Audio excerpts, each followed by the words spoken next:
Once again. So the Mangala Charana to the six Goswamis.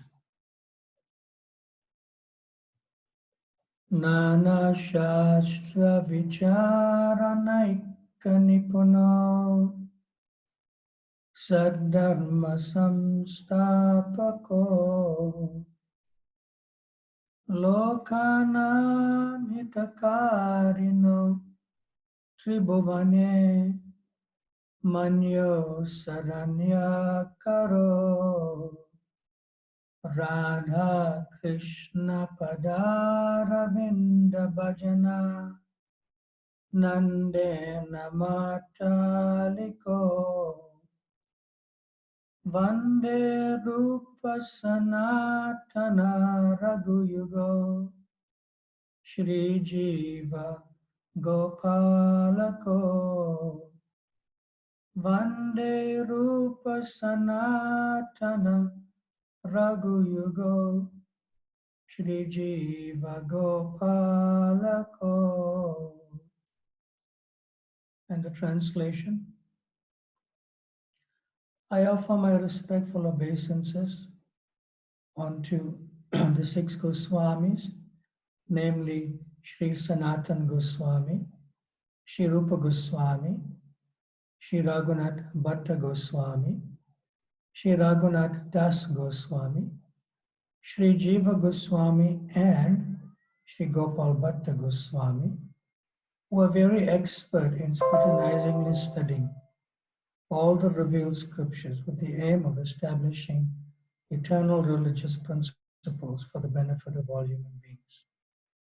Thus they are honored all over the three worlds, and they are worth taking shelter of, because they are absorbed in the mood of the gopis and engaged in the transcendental loving service of Radha and Krishna. So you may repeat after me.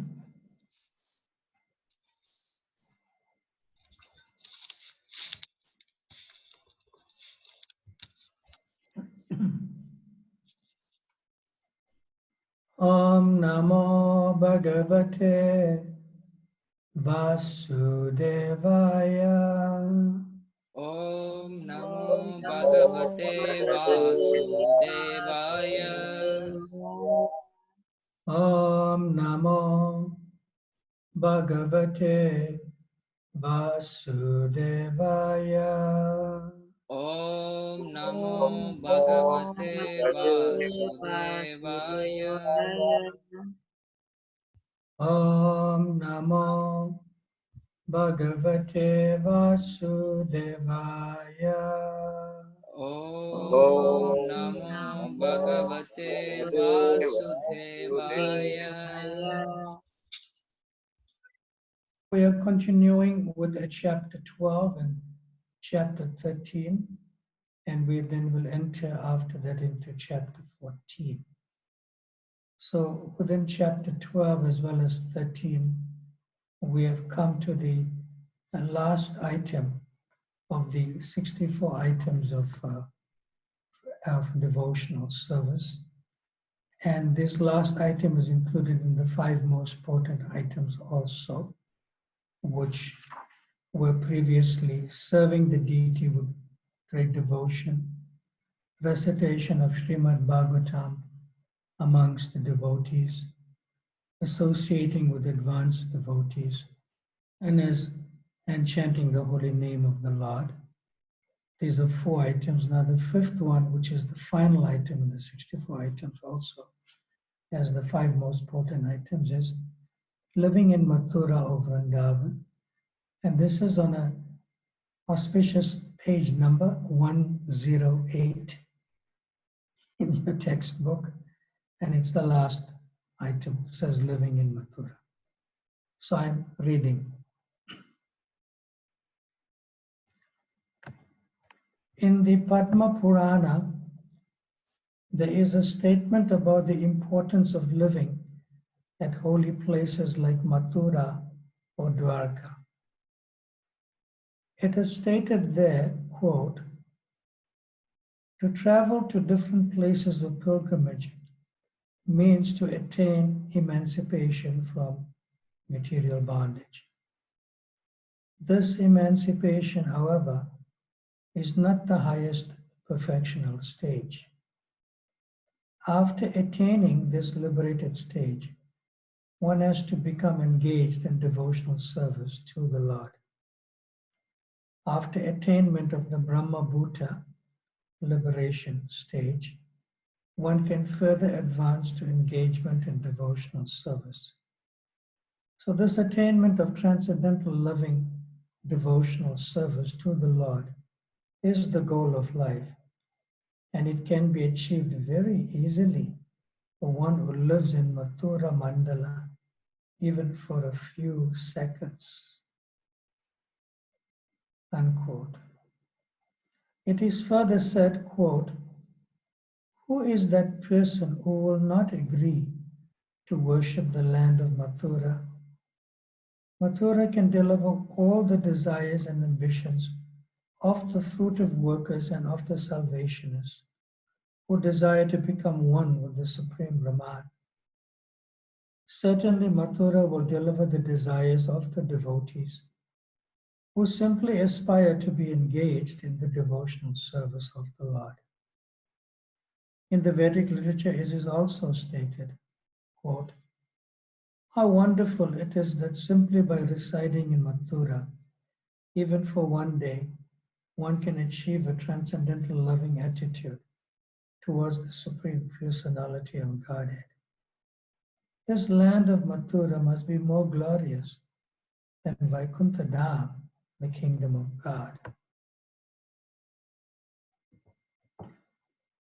Mama Jnana Timidandasya Jnananjana Shalakaya Chakshurun Militam Yena Tasmai Shri Gurave Namaha Shri Chaitanya Manobhistam Stapitam Jena Bhutale Swayam Rupa Kadamaya Tadati Swapadantikam Vanchakalpatarubhyascha Kripa Sindhubhya Evacha Patitanam Pavanabhyo Vaishnavabhyo Namo Namaha Jaya Shri Krishna Chaitanya Prabhu Nityananda Shri Advaita Gadadhar Shivasadi Gaura Bhakta Vrinda Hare Krishna Krishna Krishna Hare Hare Hare Rama Rama Rama Hare Hare. We shall also go to read from chapter 13, one of these verses that are also composed directly by Srila Rupa Goswami. And that takes us to page 111. And it says, again, Srila Rupa Goswami has described Mathura Mandala.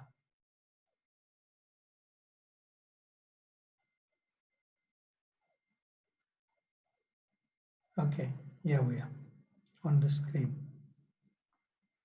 I'm reading. Again, Srila Rupa Goswami has described Mathura Mandala. Quote, I remember the Lord standing by the banks of the Yamuna river, so beautiful amid the Kadamba trees, where many birds are chirping in the gardens. And these impressions are always giving me transcendental realization of beauty and bliss. Unquote. This feeling about Mathura Mandala and Vrindavan, described by Rupa Goswami, can actually be felt even by non-devotees. The places in the 84 square mile district of Mathura are so beautifully situated on the banks of the river Yamuna that anyone who goes there will never want to return to this material world. These statements by Rupa Goswami are factually realized descriptions of Mathura and Vrindavan. All these qualities prove that Mathura and Vrindavan are situated transcendentally.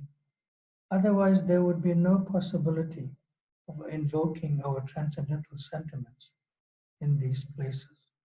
Such transcendental feelings are aroused immediately and without fail after one arrives in Mathura or Vrindavan.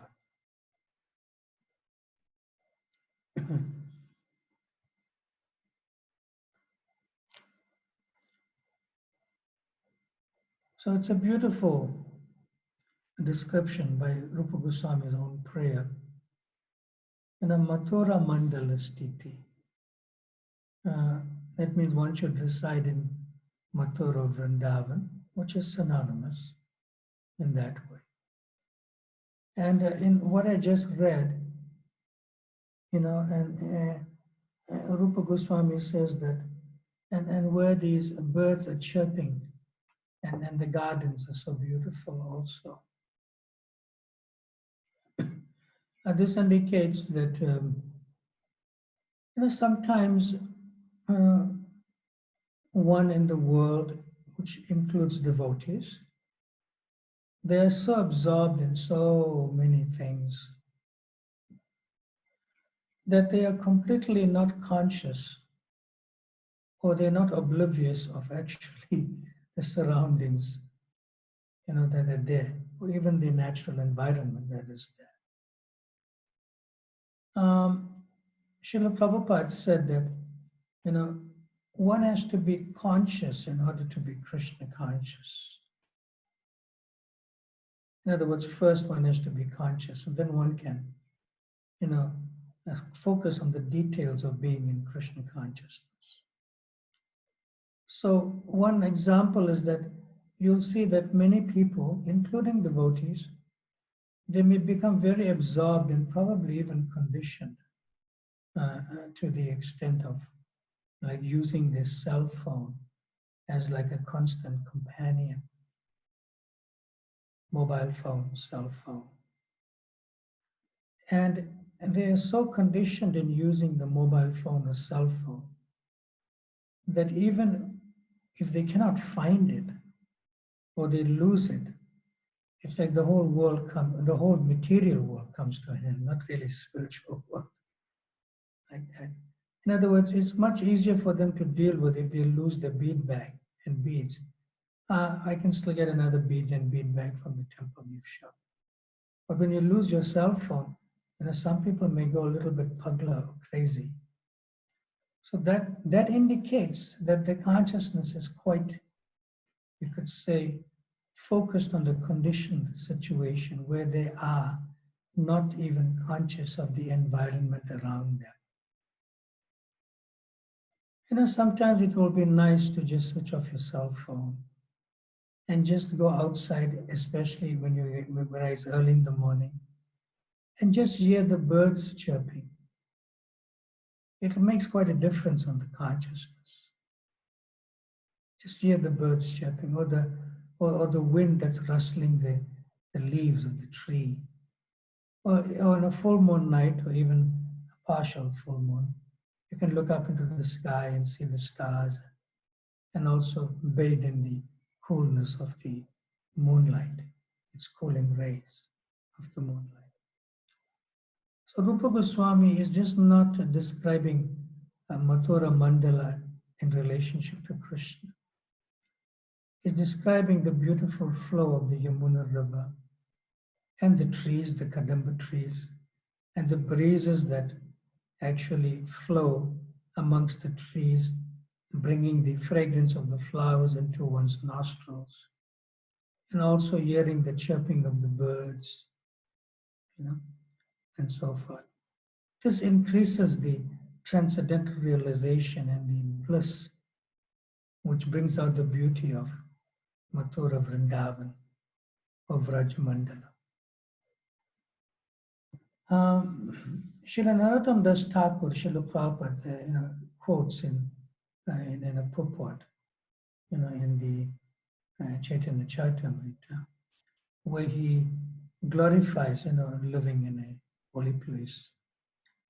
And he says, Shri Gauda Mandala Bhumi Yebe Jana Chintamani, Tara Hai Vraja Bhumi Vasa. That he says that one who understands the transcendental nature of Navadvip and its surrounding areas, that's Mayapur and its surrounding areas, where Sri Chaitanya Mahaprabhu enacted his pastimes, that person is also always residing in Vrindavan. And then similarly, if living in Jagannath Puri is as good as also living in Vrindavan. So the conclusion is that Navadvip, Mayapur Navadvip Dham, Jagannath Puri Dham and Vrindavan are identical. And if one goes to Mathura Mandala Bhumi, for sense gratification or even to make a livelihood, he may commit an offense and he may be condemned. See? And and whoever does like that,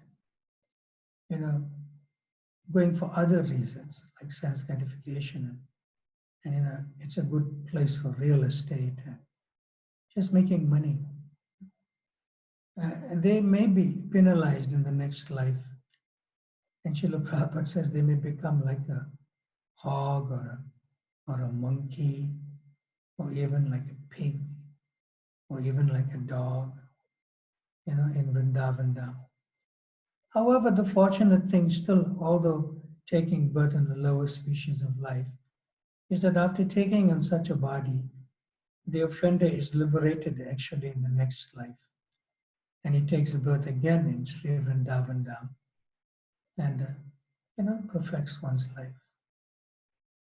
So therefore, Srila Bhaktisiddhanta Saraswati Thakur, quoted by Srila Prabhupada, sort of warns us that we should not enter Vrindavan with a view to enjoy sense gratification, because it may lead in the next life to a birth in the lower species of life. And actually, Srila Prabhupada also even mentioned one can take birth as a tortoise or tortoise, that you see also sometimes in the kunds, in the holy dham. See? So that punishment of a lower species is actually a very short period. And it is offered by Krishna to rectify the devotee and bring him to pure devotional service. And then once again in the next life, one is promoted to the spiritual world. Srila Prabhupada also quotes Srila Bhaktivinoda Thakur in relation to we wrote two words, Brahma Bhuta, Prasanatmana Sochati Nakanchati, which is words from the Bhagavad Gita. These words, Brahma Bhuta, has two divisions to it. It's like Swarup Gata and Vastu Gata. So this means that one who has understood Krishna in truth, but is still maintaining some sort of material connection, he is known to be situated in his Swarupa, original consciousness. So that is called Swarup Gata. But still some material connection may be there. But when that original consciousness is completely spiritual, free from any material connection, Prabhupada says that is called Vastu Gata. It is one original, natural Krishna consciousness. So one who lives in such consciousness actually lives in Vrindavan. And then Prabhupada goes on to say that this means that that person can live anywhere. And the material location of where that person is does not really matter. So when by Krishna's mercy one advances, he becomes completely uncontaminated, by the material body and mind. And at that time, factually, it lives in Vrindavan, whether it's in New York, or whether it's in Kuala Lumpur, or whether it's in Beijing, or whether it's in Delhi, it doesn't matter. Because the person's consciousness is that he's actually living in Vrindavan. He's not affected by the externals of that particular place.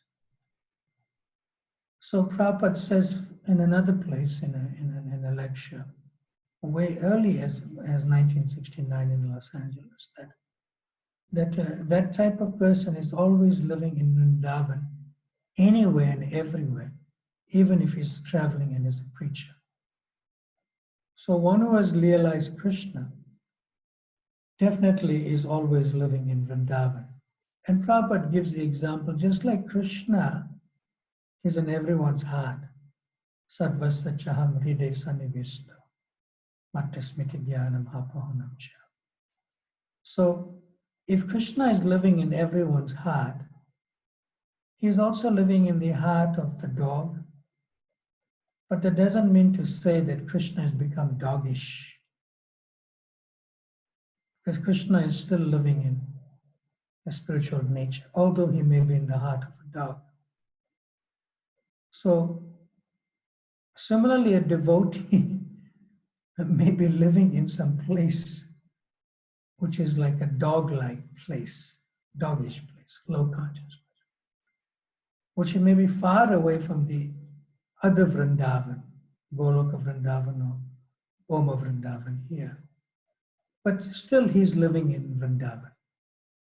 And Prabhupada said that's a fact because of his consciousness in that way. So it is quite important that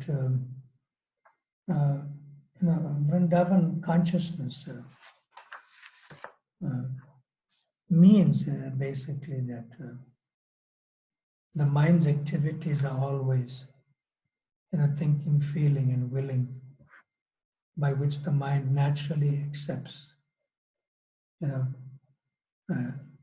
things favorable and rejects things unfavorable.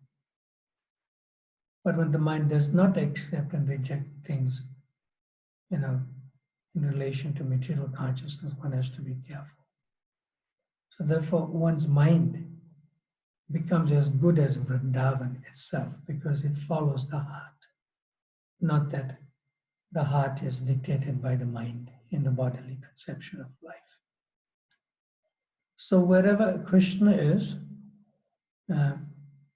also there must be Srimati Radharani, the gopis, the cowherd boys, and all the Hari inhabitants of Vrindavan, Krishna's eternal associates.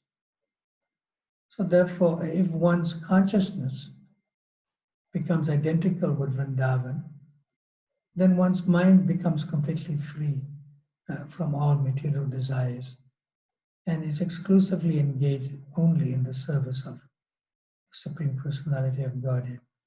Then one always lives in Vrindavan and nowhere else. Now, in these 5 most important items of devotional service, worshipping the deity with devotion, serving the deity with devotion, hearing Srimad Bhagavatam in the association of devotees, and then associating with advanced devotees, chanting the holy names, and this final item, residing in a holy place like Mathura Vrindavan or Dwarka, Jagannath Puri or Mayapur Navadvip. The amazing thing is about Srila Prabhupada's genius. He has included all of these 5 items to give us that potent start for the day and to give us that potency to be in Krishna consciousness all along the day. And that is fully included in the morning program. You will find from Mangal Arati, when we recite Shri Shri Guruva Astakam prayers, we are associating with the spiritual masters. And we are simultaneously associating with the devotees by engaging in arti and kirtan together with the devotees. And we know that we are chanting the holy names. What to speak of associating with Tulsi Maharani, who was Vrinda Devi Gopi. See? And we are associating with the holy names by chanting japa. And we are also hearing Srimad Bhagavata in the morning. And this morning program is generally associated with being in a temple, or your home is your temple, where you have a morning program. So that's automatically living in a holy place. Automatically living in a holy place. Mother Yamuna, one time, as early as 1970 in India, she mentions to Srila Prabhupada that Srila Prabhupada, translated and gave us the book, The Teachings of Lord Chaitanya. Yeah. And Mother Yamuna said that a devotee who's deeply attached, Raga Nuga Bhakti, selects one of the inhabitants of Vrindavan and follows in the footsteps of the inhabitants in order to be successful in one's own devotional service. So then she asks the question to Srila Prabhupada, does that mean that one of our spiritual masters is also an eternal representative of Vrindavan? So Srila Prabhupada may or may not have heard that question very clearly. He says, what is that? Let's see, what is that? And Mother Yamuna sort of repeats in another way. And she says, all the inhabitants of Vrajabhumi Vrindavan are very dear to Krishna. A devotee in attachment may select one of those inhabitants and follows in the footsteps in order to be successful in one's devotional service. And then another devotee named Rebati Nandan, repeats to help with this question. And then he said, Srila Prabhupada, but you said, because previous to that, Prabhupada said, what is that? What is that? But Prabhupada didn't want to come forth with the answer as being an eternal resident of Vrindavan. So Ravati Nandan, he directly told Srila Prabhupada, but you have said, Srila Prabhupada, that you said that you're always in Vrindavan. So we are following a Vrindavan inhabitant, which is you, right? That's right. Yes, Prabhupada, is that right? Yeah. Then Srila Prabhupada, he simply says one word, yes, and he starts laughing. So, in other words, if we follow Srila Prabhupada, and if we follow those who follow Srila Prabhupada, because Prabhupada is always in Vrindavan consciousness. All right, I can take some questions on this point until I move on, if you would like to ask some questions, where we have concluded the 64 items of being engaged in devotional service. Anyone?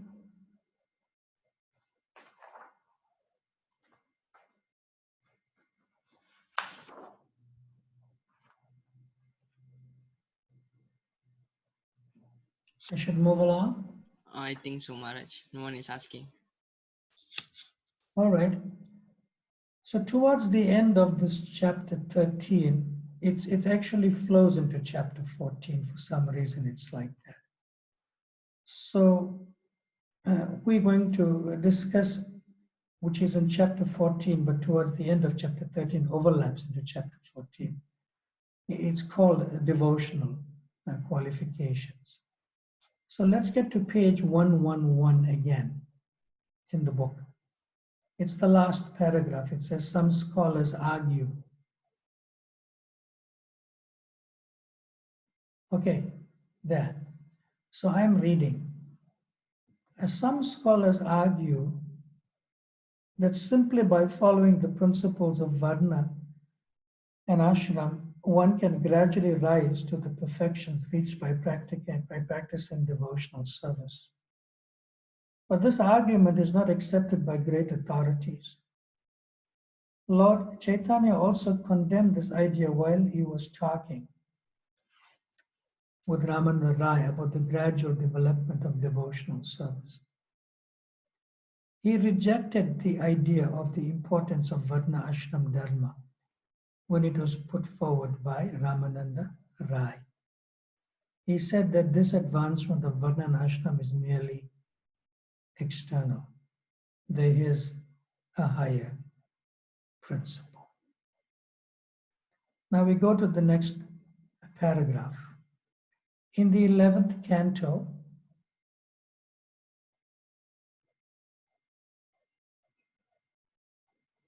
where are you? Go further down. Okay, I have it. In the 11th canto, 20th chapter, verse 9 of Srimad Bhagavatam, the Lord himself says, one should execute the prescribed duties of Varna and Ashram as long as he has not developed spontaneous attachment for hearing about my pastimes and activities. So put me back into the screen. So basically, 2 points are given here. One is that it is very clear that Varna and Ashram are not particularly items in the 64 items of bhakti. That's very clear. Now, the question can be asked, at what stage is one allowed not to follow the Vedic injunctions for Varna and Ashram? Whereas Krishna says in the last paragraph there that we should follow Varna and Ashram, just like I'm within Varna and Ashram, the ashram of sannyas. So at the same time, we follow that rigidly. At the same time, we are involved in Krishna consciousness. If one has not developed some spontaneous attraction for Krishna, that means to follow the rules and regulations of Vaidhi sadhana bhakti. So at what stage one should sort of not follow Varna and Ashram? That is when one is finished with one's karma and is completely attracted to bhakti, especially chanting and hearing.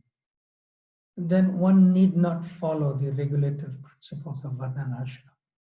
Although one may do so still, so as to not disturb the society of devotees and to also set example for others, although one may not necessarily have to do it.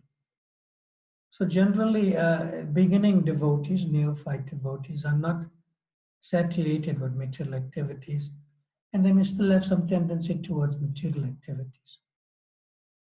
So in order to regulate the tendency for these fruitive activities, the advanced devotee, although not necessary to follow, still follows the rules and regulations for Varna and Ashram and setting example for others to become purified.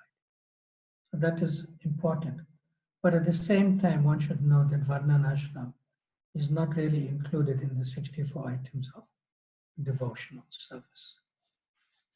So now I'm moving on to chapter 14. It's on page 113. I'm reading the first paragraph. Chapter entitled Devotional Qualifications. Some scholars recommend that knowledge and renunciation are important factors for elevating oneself to devotional service. But actually, this is not a fact. Actually, the cultivation of knowledge or renunciation, which are favorable for achieving a footing in Krishna consciousness, may be accepted in the beginning, but ultimately they may also come to be rejected. For devotional service is dependent on nothing other than the sentiment or desire for such service. It requires nothing more than sincerity. So this knowledge means jnana and renunciation means vairagya. See? And Rupa Goswami says really that they are not items of devotional service. Of course, they may be somewhat helpful in the beginning, in the sense that jnana or knowledge may indicate that, aham brahmasmi, I am not this body, I am spirit, soul, and the world is matter. But it doesn't mean that knowledge of Krishna, that doesn't mean that knowledge of Krishna that comes from devotional service. Because you get some impersonalists or some so-called meditators and some so-called religious organizations. That's all they want. I am not this body, I am spirit, and the world is matter. But it doesn't bring them to devotional service and relationship to Krishna. So that kind of jnana or knowledge is not exactly an item of devotional service, although it may be helpful in the beginning. See? So that although it's helpful in the beginning, the cultivation thereafter of vairagya, which is called renunciation, also may have some value in the beginning to become detached from material entanglement. See? But if that vairagya or renunciation doesn't lead to devotional service, and we mentioned before, it can lead to artificial renunciation. And that's not favorable because artificial renunciation of jnana or of yoga or of tapasya, will make the heart hard, which we discussed in the previous class. So the nature of devotional service of bhakti is very soft and tender, and it's opposing compared to vairagya, where the heart becomes hard due to artificial austerities or artificial renunciation. So there's one verse in the Srimad Bhagavatam, which I also related in a previous class. Vasudevi Bhagavati Bhakti Yoga Prayojitaha Janayati Ashuvairagyam Jnanam Chayat Hayuttukam.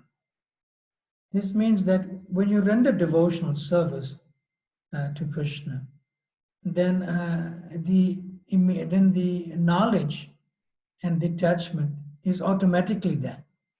It's included. It's by the way. It's incidental. So now I'm going to read further. I'm going to go a few pages there and then come a few pages back because the last discussion is going to be a little longer. But I'm going to read further on page 116. It says in the first paragraph on the top of the page, at least no,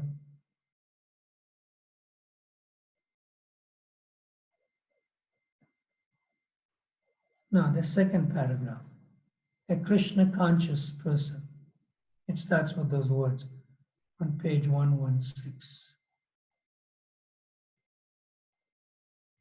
Next.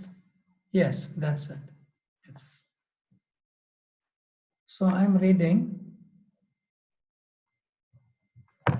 A Krishna conscious person being naturally purified has no need of developing any other purificatory process of thought or action.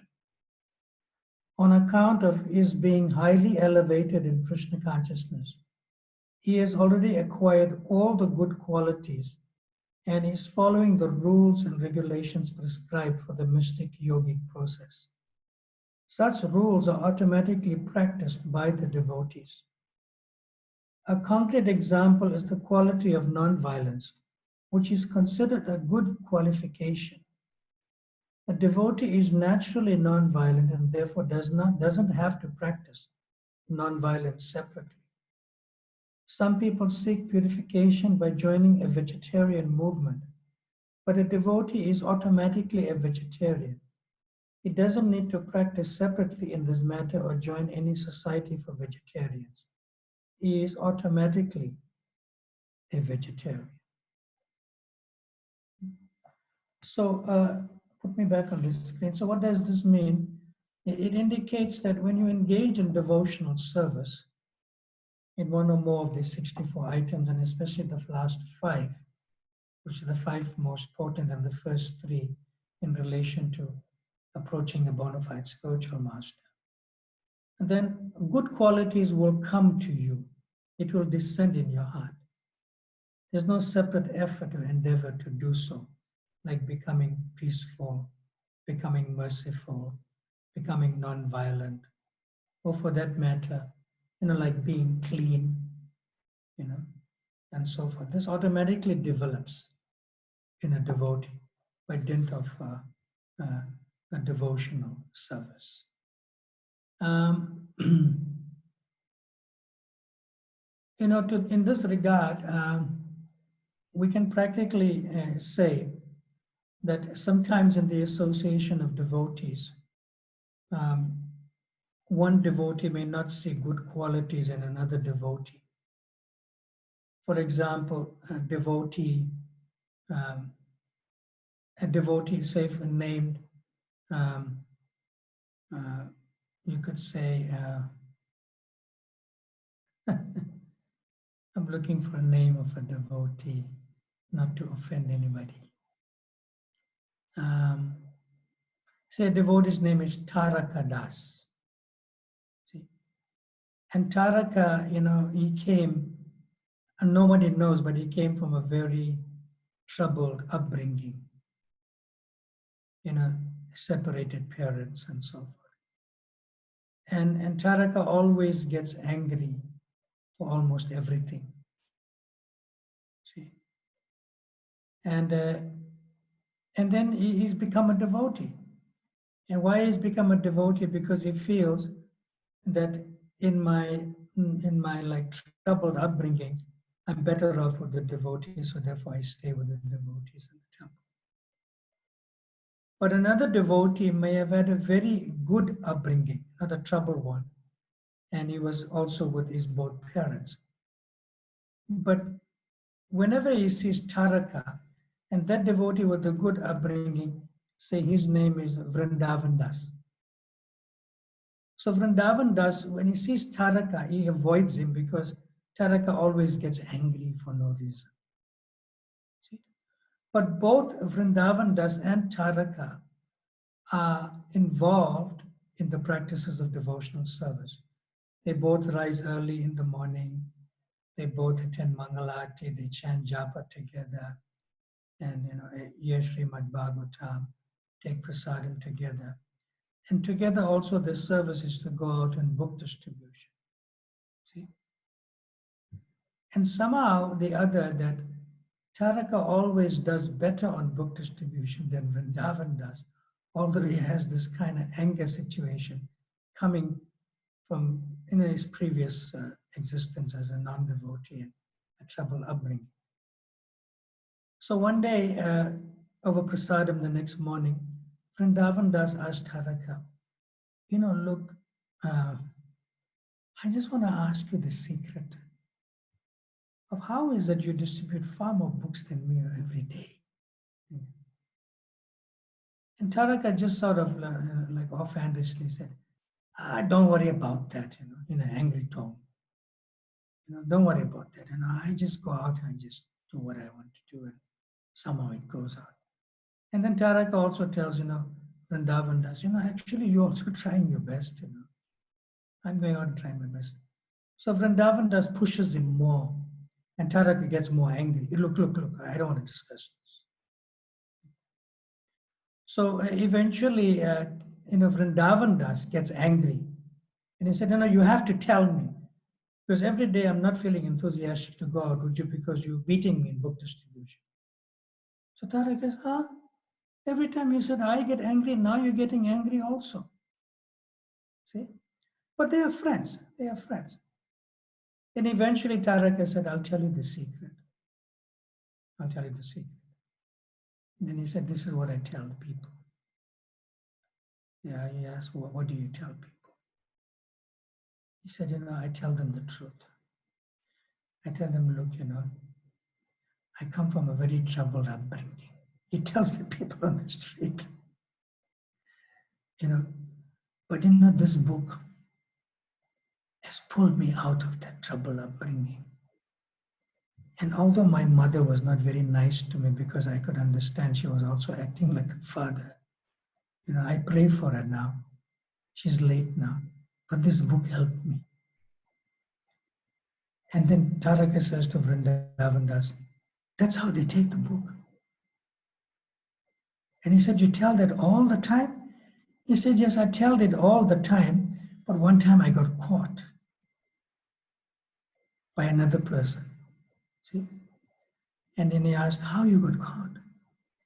He said, no, I met this person and I told him, I come from a very troubled upbringing. And the person felt sympathy for me. And this book will help you because it helps me also. Okay. And the person turned around and told me, but you told me that 6 months ago, and I took a book from you then, and you tell me that again? And you want me to take another book? So he got caught like that. See? And then Tarek said, but I meet so many people, and sometimes I use this, and it's true, it's actually helping me even now. But and then the man still took another book because I met him for the second time, but I forgot I met him because I meet so many people.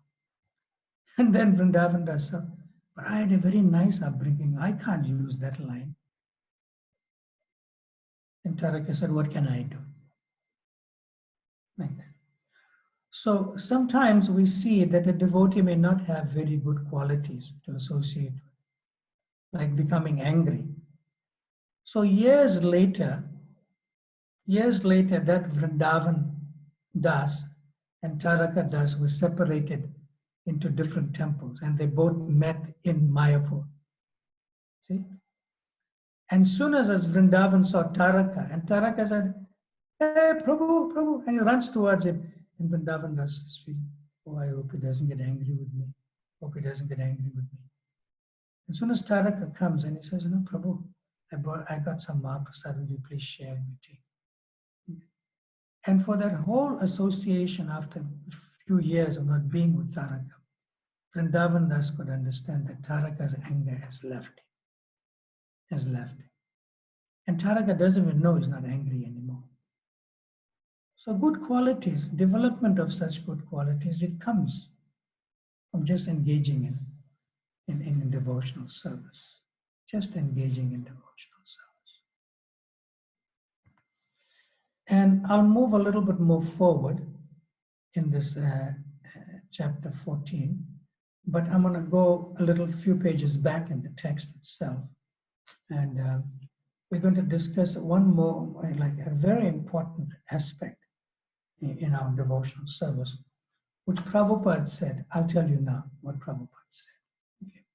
So we're on page 114, in the text.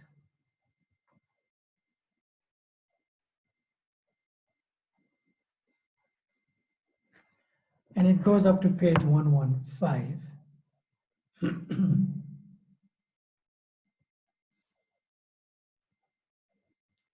And the paragraph in the text on page 114 starts with the word Sri Rupa Goswami then recommends.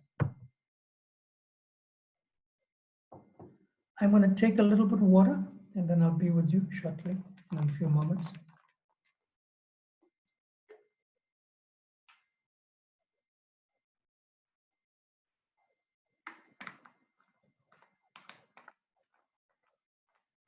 This discussion, which I previously may have mentioned to you in the earlier classes, but we're going to emphasize it further here about how you're qualified, how one is qualified to be engaged in devotional service.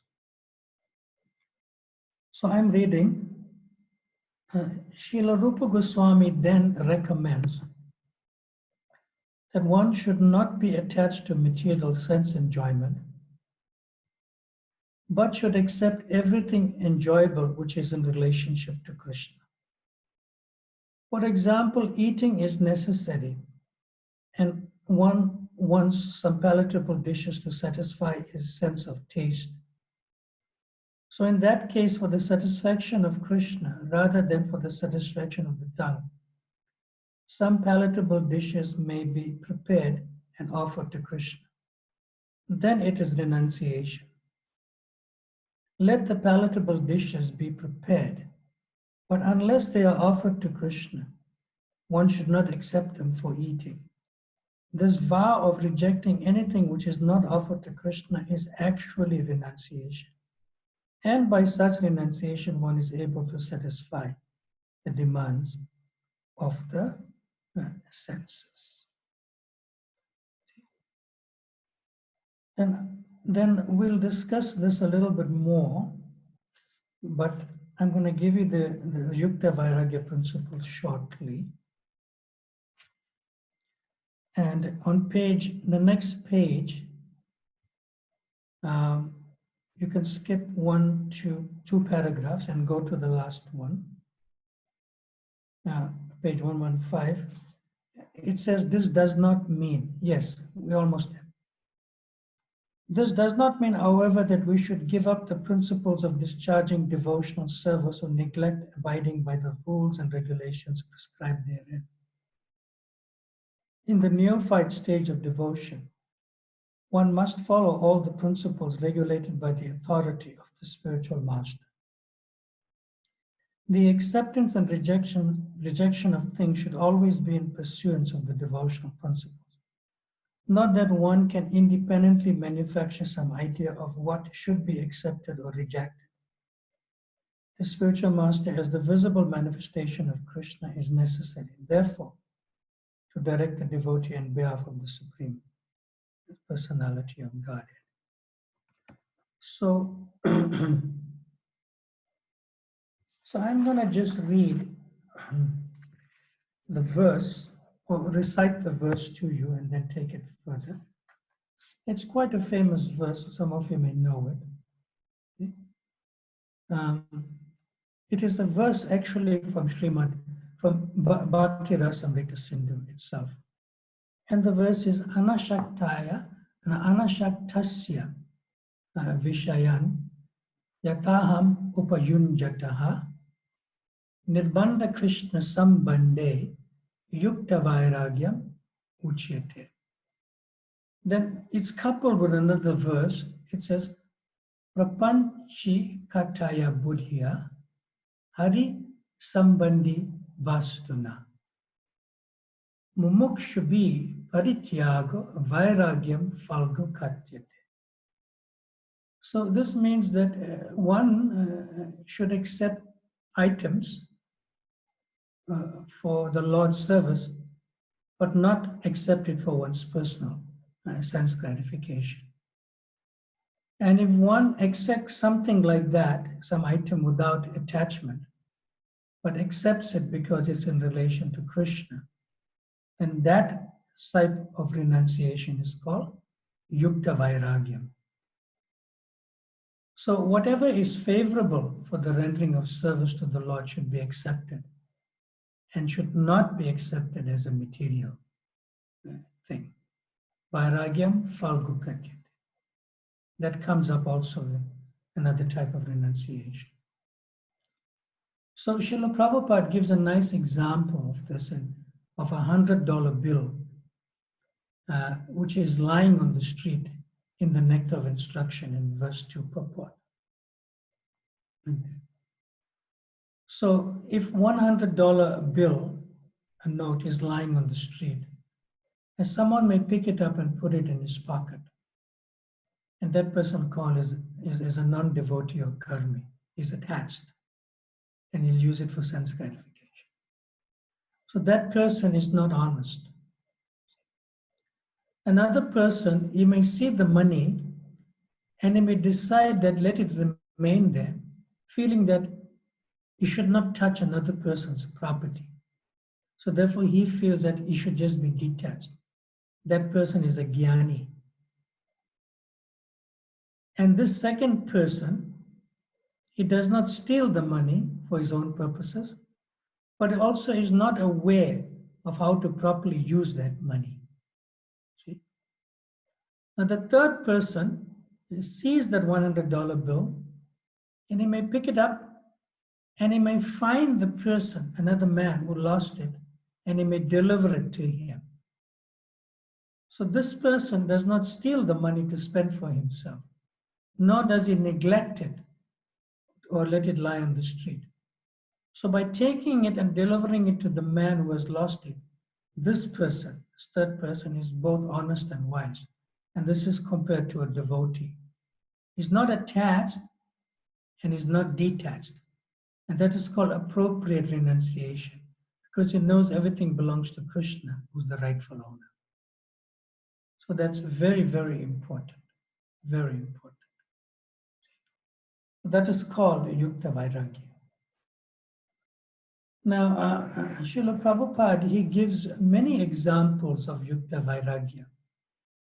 And as early as 1968, in one lecture, he says that real renunciation is to dovetail everything for Krishna's pleasure.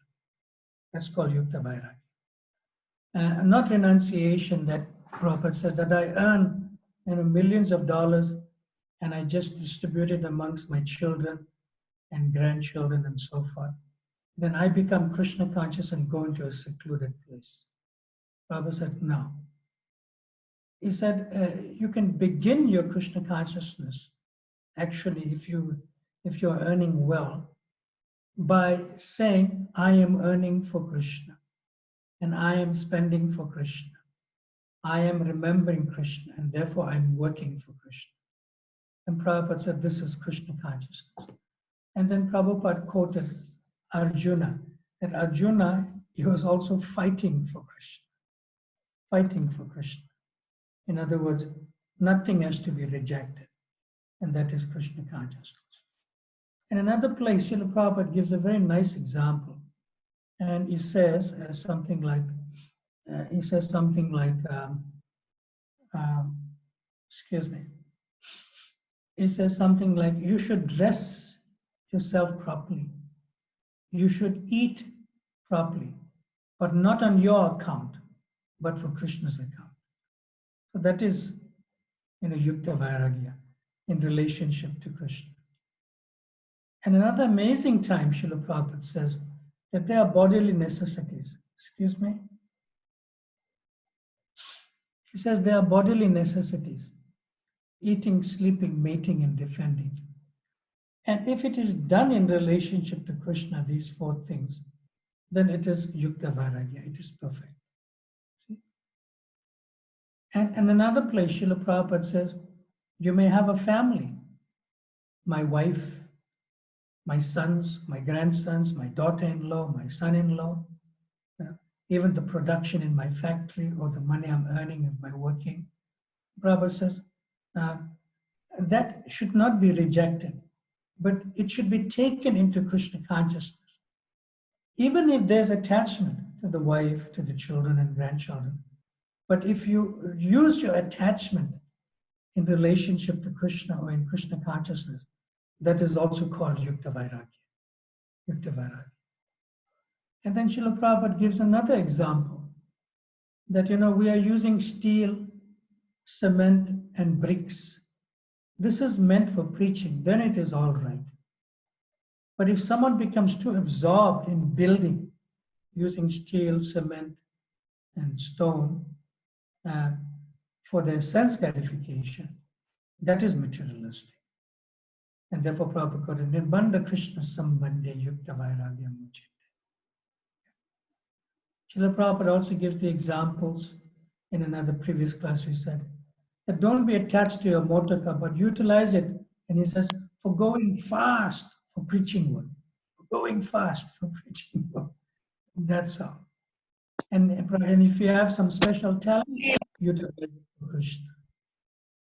And Srila Prabhupada also says that, every year I am wandering all over the world twice, thrice, but I am using your aeroplane.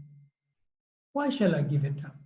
It is giving me facility to preach my Krishna consciousness movement all over the world by using the aeroplane. One time, Srila Prabhupada He looked out of his window in Los Angeles from his room. Yeah. And, and during the early days of ISKCON then. And he immediately saw on the street some older people. And he said, see, they're trying to enjoy. And then he looked at some hippies on the street who are just like out of it, so to speak, lying down. And he said, see, they are trying to renounce.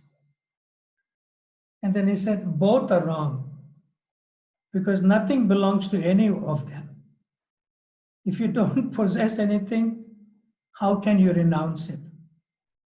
And if you don't, that means if you don't possess anything, how you can renounce it? And if you possess something, then how can you enjoy it? But it's not belonging to you still. See? So how are you enjoying something that does not belong to you to renounce it? See? And how are you possessing something that you want to renounce? So Srila Prabhupada said that we don't want to so-called enjoy like the karmis or renounce like the jnanis, but we want to use everything in Krishna's service. We don't reject things because we think that they are material. But if they can be used in Krishna's service, sure, we will accept them, but without detachment from the objects of the senses. So that is very, very, very important. Okay, now we'll continue a little bit more on this discussion line and then take some questions thereafter. Now, there's also some misuse in the name of Yukta Vairagya, using things in relationship to Krishna consciousness. See, Srila Prabhupada used to say that we are giving so much energy to construct a temple. And then Srila Prabhupada warned, but as soon as we become implicated, oh, now I've got this big building, let me live very comfortably, then it is very dangerous. So long as we work for Krishna, it is Krishna's. I am still nothing. But as soon as I take it, oh, now I've got very good, comfortable place. Make me against something. Give me a position. And Srila Prabhupada laughs. And Prabhupada said that is dangerous. See? So therefore, one has to be always engaged in Krishna's service. Not that, now we have got this nice building and so much money is coming. Let us now sit down and just eat and sleep. But you have to always be engaged in Krishna's service. Now, in the paragraph that I've read about Yukta Vairagya, it talks about Mahaprasad. Now, there are foodstuffs. Now, you do not have to put me back into the screen. There are foodstuffs like rice, dal, ghee, sugar, other ingredients. They may appear to be coming from the material world, but they have a relationship to Krishna because they are Krishna's energy, independently of becoming bhoga and becoming prasad. So when these foodstuffs are prepared and they are offered to Krishna, they become prasadam. So therefore, ultimately, even the bhoga, nothing is material because everything has a connection with Krishna. Bandha Krishna Sambandhi. See? And when the same things are engaged in Krishna's service and it becomes prasad by offering it to Krishna, then it takes on its spiritual quality. Although, they're out there in the material world, rice, dal, ghee, sugar, and so forth. So therefore, we never reject anything if it can be used in Krishna's service. At the same time, we should not accept it in the spirit of our own enjoyment. So Srila Prabhupada said, there's a very fine line to consider and be sensitive about in Yukta Vairagya. On one hand, in Yukta Vairagya, we deal with so many material things in the world. for the sake of sense gratification. And at the same time, we can't reject material things that can be used in Krishna's service. So it's a very fine line, and we always have to be very careful not to try to enjoy something which is meant for Krishna's service and which may not be even meant and not be even meant for Krishna's service. In other words, not to reject anything that can be also used in Krishna's service. So that's very important. Then in here, Prabhupada also speaks about, you could say, artificial renunciation. It's called Falgu Vairagya.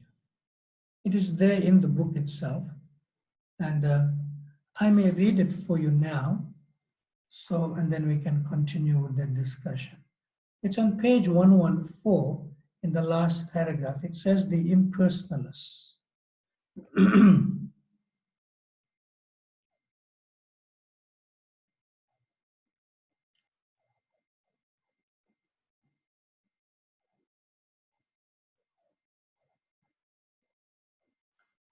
Yes, I'm reading. The impersonalists who try to avoid everything material may undergo severe austerities, but they miss the opportunity of being engaged in the service of the Lord. Thus, their renunciation is not sufficient for perfection.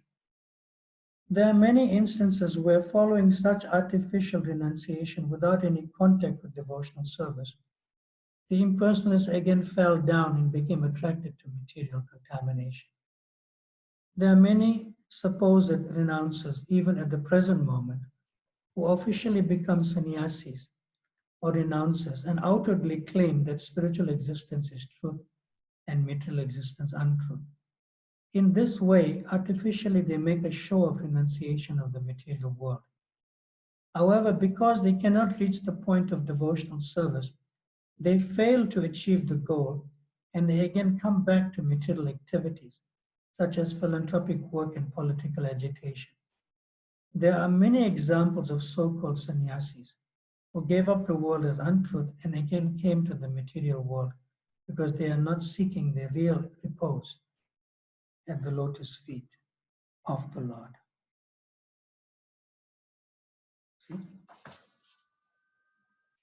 So Rupa Goswami in his verse, he calls this Falgu Vairagya. And the verse is Prapanchi Kantaya Buddhaya Hari Sambandhi Vastuna Mumukshubi Parityago Vairagyam Falgu Katyate. So this indicates that when one is eager to achieve freedom or liberation from material existence and renounces things related to Krishna or the Supreme Personality of Godhead because one feels that it is material, so their renunciation is called incomplete. It may be partial, but not complete. So therefore, whatever is favorable for the rendering of service to the Lord should be accepted and should not be rejected as a material thing. See? So Vairagyam Falgu Katyate. So the word Falgu is used. And it's an analogy coming from the Falgu River, which is in the state of Bihar in India. Now, this river on the top, it looks like sand. It doesn't really look like a river. But actually, when you put your hand in, you see that it's actually water that looks like sand, that has the appearance of sand, but it's actually water. See? So similarly, this Falgu river is analogous to the Gyanis and the Mayavadis, impersonalists. They externally appear very detached, like the Falgu river.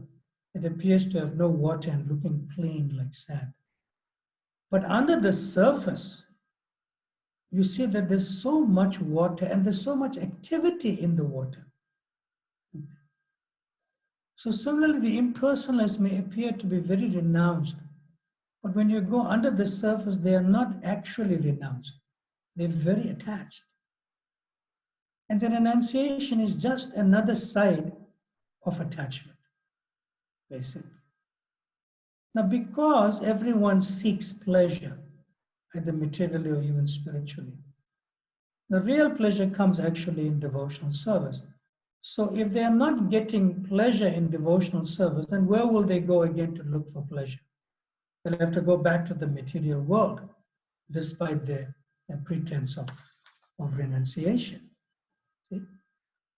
So another name for this Falgu Vairagya is also called Markatya Vairagya. And what does this indicate? Yeah. Srila Bhaktisiddhanta Saraswati Thakur, quoted by Srila Prabhupada, when he was discussing this Markata means monkey. Right? He points that many monkeys, they make an external show of renunciation by not even accepting clothing and by living naked in the forest. That's called renounced. No clothing. See? And in this way, even renunciants in the human form, they may not accept any clothing or limited clothing.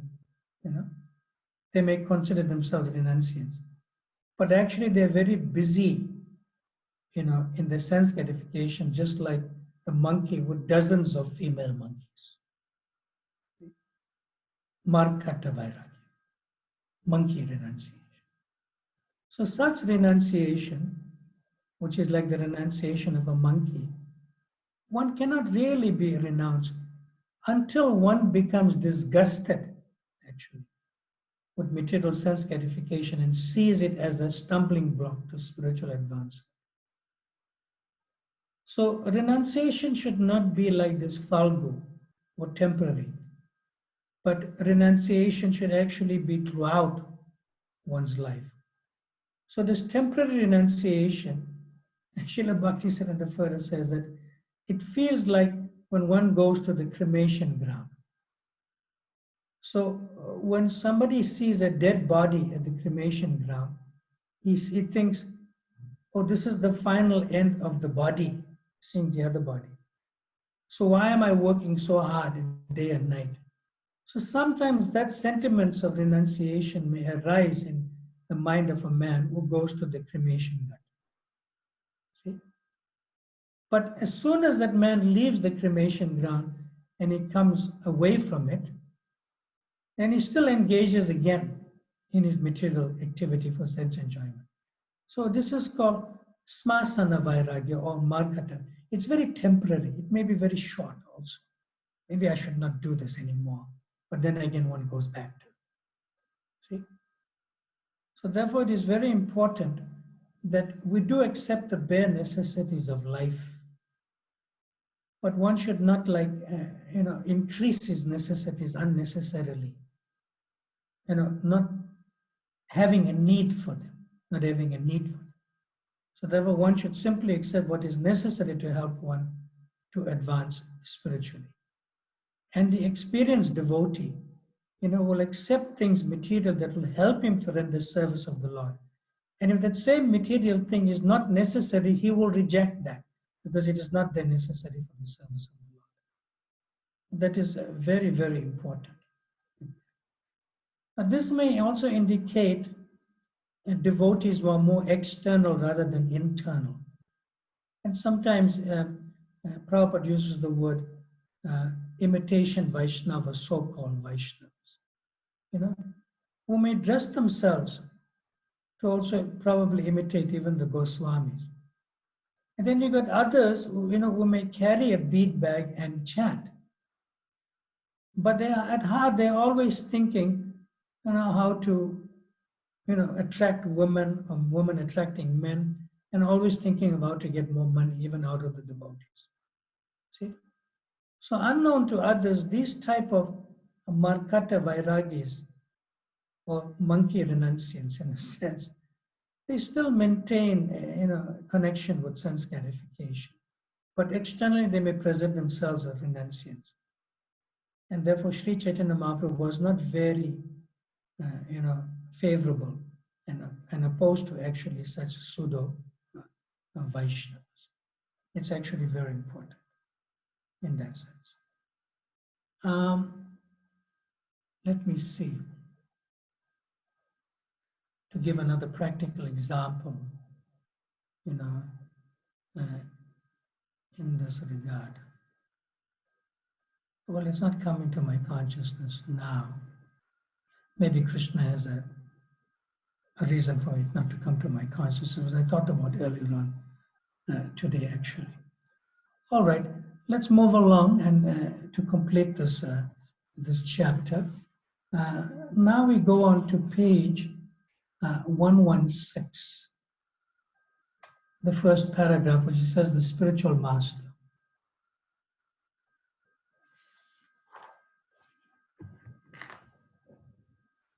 It starts with the word the spiritual master. Okay, I'm reading. The spiritual master must never be carried away by an accumulation of wealth or a large number of followers. A bona fide spiritual master will never become like that. But sometimes, if a spiritual master is not properly authorized and only in his own initiative becomes a spiritual master, he may be carried away by an accumulation of wealth and large number of disciples. His is not a very high grade of devotional service. If a person is carried away by such achievements, then his devotional service becomes slackened. One should therefore strictly adhere to the principles of disciplined succession. All right.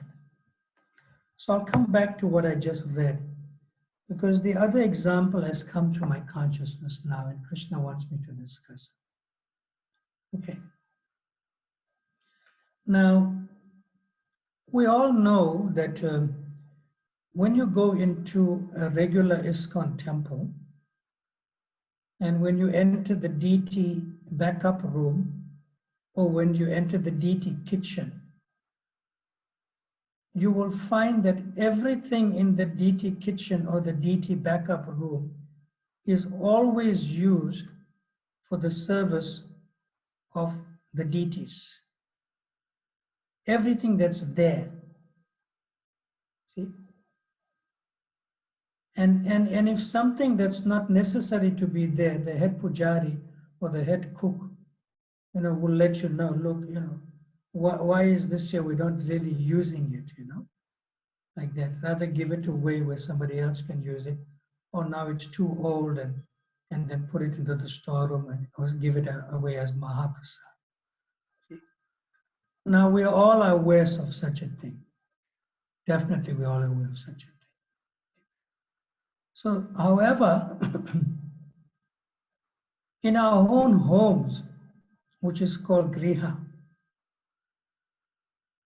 it's like we should transform the griha into mandir, just like what happens in the temple in the deity department. Man means mentality, which I said before, consciousness, and dira means become sober. Now, I'm not saying every home is like this, but in principle, in some homes possibly, that you'll find that there are items in the home that you never really use. That you never really use. It is just like a decoration on the shelf, or it is just like a type of ornament that's there. And the ornament may even cost more money than what you everyday use in your kitchen. See? So that's like kind of unnecessary in a way.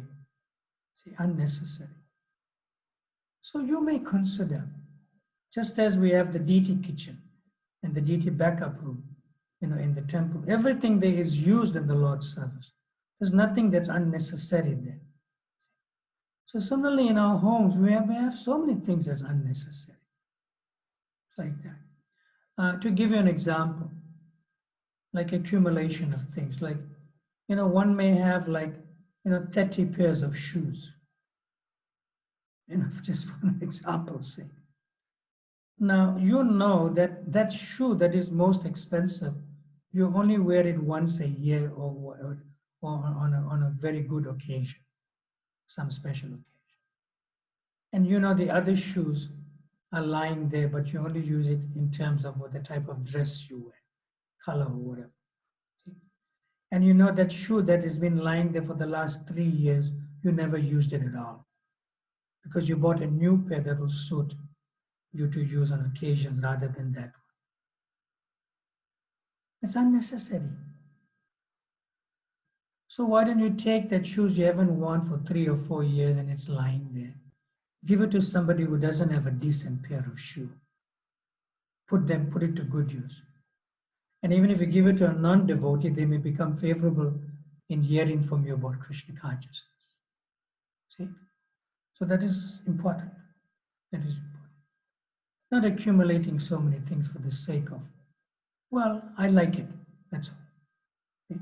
But it's not properly engaged in a practical level in your service to serve Krishna in that sense. So I just thought I'll give that example. Now, coming back to what I just read, that the guru must not become influenced by wealth or accumulation of wealth and also accumulation of disciples. See? Why? Because the guru or the spiritual master may become diverted and the spiritual master may become slack even in his own devotional service. See? Uh, Devotional service has no material cause, nor can it be obstructed by any material impediment. So the basic processes of chanting, hearing, and remembering Krishna, which is actually the foundation that we can build upon in our relationship to Krishna and the devotees of the Lord in relation to devotional service. So these basic processes of hearing, chanting, and remembering Krishna, Shravanam, Kirtanam, and Smaranam, it does not require any wealth, and neither does it require any disciples. See? So some items like, building a temple or worshipping the deity in the temple can be helped by the wealth of the disciples and can be helped by the disciples themselves. But actually, the spiritual master should not depend on them. And if they are there, if wealth comes and if disciples come, then the spiritual master should simply engage them in Krishna's service. And if they are not there, then the spiritual master continues to be fully engaged in Shravanam, Kirtanam, and Krishna Smarana. So therefore, one does not become slack, even as a spiritual master. And that slackness is feeling that, oh, I have got money now. I have got so many men, you know. And then having the money and the men and the women, and then the spiritual master may feel, oh, my job is over. I don't have to preach anymore. I can just eat and sleep the whole day and accept service from my disciples. No.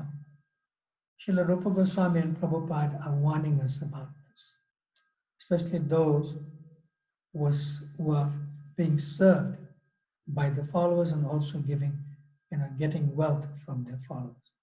Very important. And Srila Prabhupada himself, was quoting the six Goswamis in this regard. The six Goswamis were gurus of the entire Brajavasis. Now you can imagine, having disciples like the Brajavasis themselves, the Dhamvasis themselves. But the Goswamis was six Goswamis, including our Rupa Goswami here, were so renounced that even we worship them. But what is the difference between them and us? And we actually can't even practice the same. And someone may say that they were sleeping under a different tree each night to cultivate detachment or to demonstrate detachment. But there's another reason that throughout Vrindavan, underneath every tree or every bush or shrub in Vrindavan, there are Radha and Krishna's eternal pastimes. So every evening or night when the Goswamis would take rest, maybe under a different tree at times, the pastimes of Radha and Krishna which were enacted in that particular place were revealed to them. So really speaking, they were not really practicing any renunciation.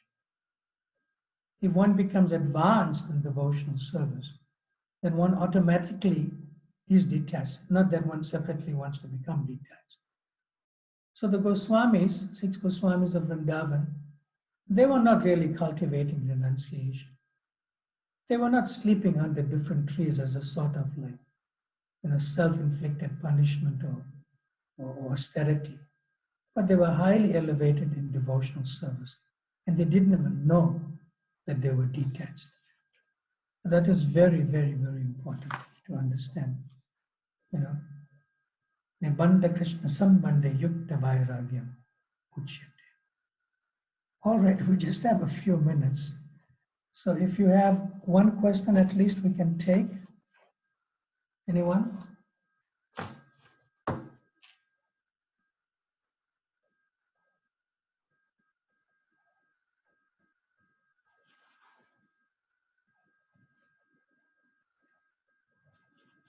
Krishna Prema Prabhu, anyone? Maharaj, there's a question sent in the group chat by Narayan Prabhu. He couldn't open the video, so he asked me to read the question on his behalf. So he Okay, said, read the question to me. okay. Okay, he said, Dear Prabhu, could you please get Maharaj to speak something about Jayananda Prabhu, Srila Prabhupada's disciple from San Francisco, as a few quotes about him, about his bhakti, were mentioned in Nectar of Devotion. Thank you, my video doesn't work well. From Narayan Prabhu. Well, very early on in the preface itself, Srila Prabhupada writes at the end, and I'm reading, you don't have to put it on the screen, about this nectar of devotion. The nectar of devotion is specifically presented for persons who are now engaged in the Krishna consciousness movement. I beg to offer my sincere thanks to all my friends and disciples who are helping me to push forward the Krishna consciousness movement in the Western countries. And I beg to acknowledge with thanks the contribution made by my beloved disciple, Sriman Jayananda Brahmachari. Sriman Jayananda Brahmachari. My thanks are also due as well to the directors of ISKCON Press who have taken so much care in publishing this great literature. Hare Krishna, A.C. Bhakti Brhat Swami, April 3rd, 1970, ISKCON headquarters, 3764 Watsika Avenue, Los Angeles, California. So, Jayananda's disappearance anniversary was yesterday, right? Yes.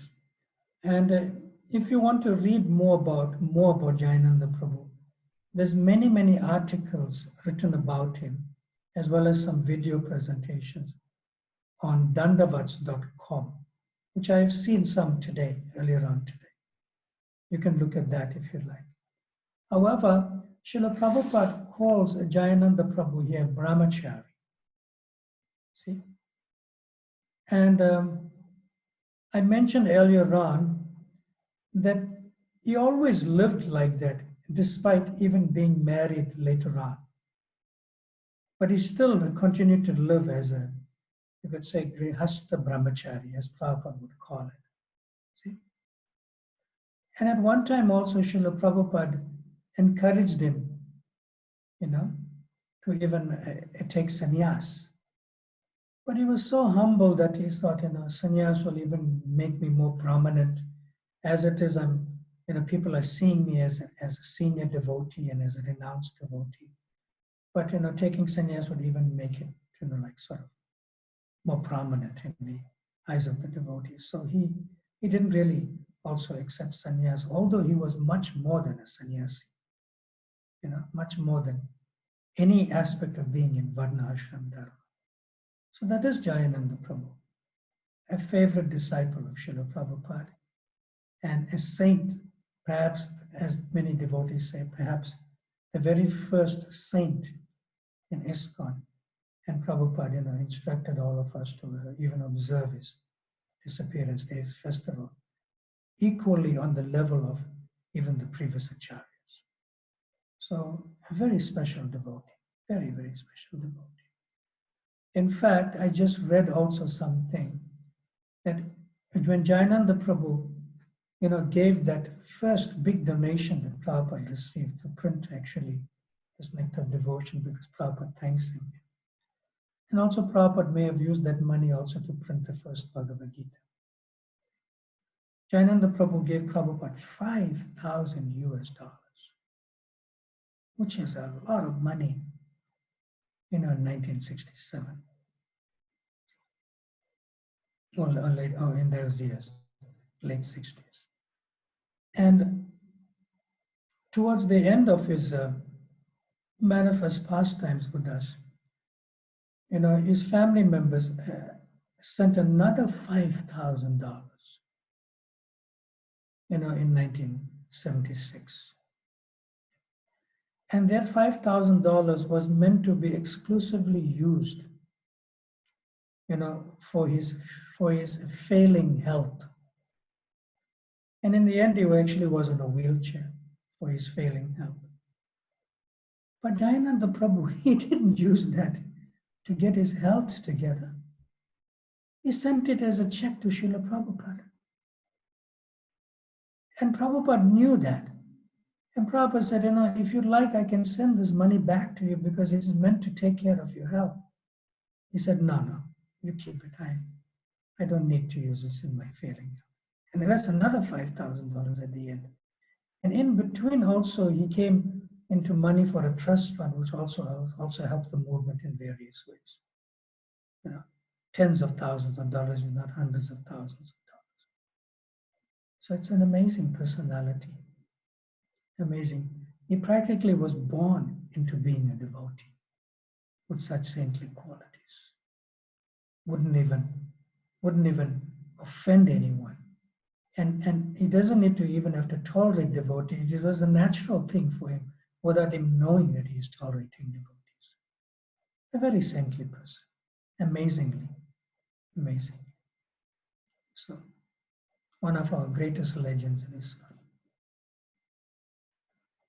All right, we will continue tomorrow with our Nishingadev Chaturdasi, and we're going to, speak something, give a class at the same time on the appearance of Lord Nishingadev.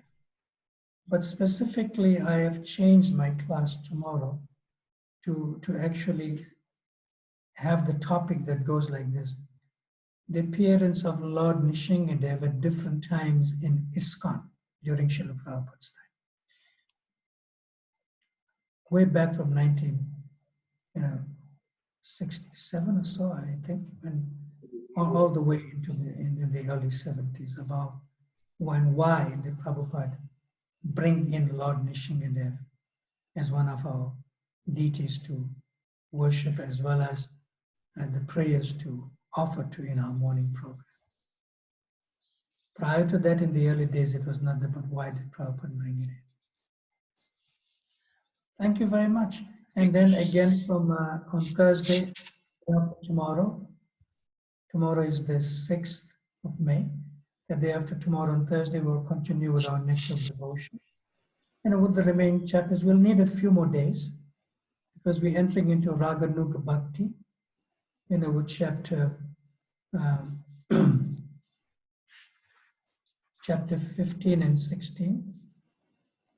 And then chapter 17 and 18 is Bhava Bhakti, and chapter 19 is Prema Bhakti. And that will conclude our Nectar of Devotion series. So you could say, in one sense, we'll probably need another 3 more days or so, 4 days, at the most, you could say, to complete this chapter. I hope it's all right with everyone. We have come so far. Yeah, Maharaj, can I make an announcement? I say we have come so far, so it's better we nicely, not rush it, but conclude it as best as we can. Okay. Yes, you want to make an announcement, please go ahead. Come onto the screen. I'd like to hear the announcement. Okay, Hare Krishna Maharaj and Hare Krishna dear devotees. The announcement is tomorrow class will not be held in this Zoom ID since it be broadcast in the Facebook page. I'll just share the Facebook page here. So this is Sri Jagannath Mandir ISKCON Malaysia HQ Facebook page. So you actually can go to this Facebook page and it will be telecast live. But Maharaj, I will share you that ID of Zoom so that Zoom will be telecast to the Facebook so that more people can actually accommodate. Because in this Zoom, only up to 200 to 250 people only can view at the same time. Because this your class will be telecasted both in Penang and Kuala Lumpur and other parts of the world. So this will be like more conducive in one sense. So the questions devotees can ask while the class is going on live, you can just type the question there. So Padmanetra Prabhu will be hosting, so he'll be reading on behalf of the devotees to Maharaj if you have any questions. Although I have a question now. Yes, Maharaj. I'm not on Facebook. No, Maharaj, you don't need a Facebook. You will be doing live, but your live video will be telecast in Facebook.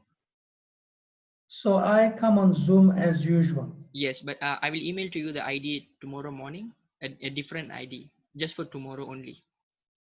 So the other ID will continue from Thursday, Yes, Maharaj. Yes. what we are using today. Yes. Yes. Yeah. So you're going to send me a new ID for Zoom. And what about others who may not be on Facebook who want to use Zoom? So why you have to send it to everyone, right? Yes, they can email to me. They can ask me. My email is kppdasa@gmail.com. I'm sending in the Zoom chat also. They can email to me. Because there's some people in different parts of the world, they may not know this, Yes. including Malaysia, but there's other people may not know, that there's another ID. So is it possible to keep to the same ID that we're using for my Nectar devotion classes to move for this tomorrow? I don't understand why it's different. Because this is like a different package. We can't put it live in Facebook. The current package that I'm using here, that's like a different account. So it's like a better package where we can telecast live. Okay, just for tomorrow. Yeah, just for tomorrow only, Maharaj. After that, it's back to normal. Through the Zoom, and then Yes. others can get it on Facebook. Yes. Yes, All Maharaj. right. Okay. And you must also say in your email when you're informing everyone that the other ID which we're using today will continue as usual from Thursday, Thursday, 7th of May. because the limitation of number of people can come on is about 200 or so, right? Yeah. Yeah. But this one tomorrow can extend to more people. Yes. All right. All right, fine. So everyone can just, connect with the Krishna Prema Pradayaka Prabhu if you have any difficulties. But from Thursday onwards, which is the 7th, we come back to the usual.